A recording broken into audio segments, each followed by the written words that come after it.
করছো? আর জামাই ষষ্ঠী তো, জামাইকে ফল টল দিতে হবে, ওই জন্য এইসব কুচাচ্ছি, মানে জামাইকে ষষ্ঠী। ও আচ্ছা। ধুর বাবা, আজকে ছুটির দিন ছিল, কোথায় ভাবলাম একটু ফলমূল দিয়ে বাংলা মারবো, তা না করে এই ফলমূল শুধু খেতে হবে। আর শালাটাকেও বলিহারি শ্বশুরবাড়ি গিয়ে বসে আছে, ধাত্তারিকা ভাল লাগে না। কিন্তু মা, জামাইকে দেখলাম যেন জামাইয়ের মনটা খুব খারাপ লাগলো।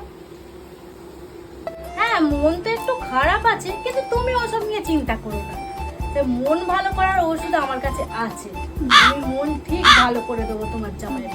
আজকে জামাই ষষ্ঠীর দিনে মন খারাপ করে থাকলে হবে নাকি? ঠিক আছে, আমি আসছি।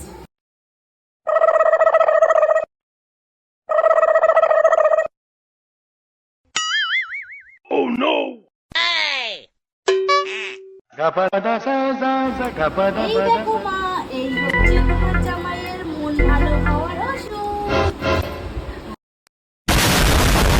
আরে দেখো, এটা আবার কি? তার মানে কি জামাই মাতাল?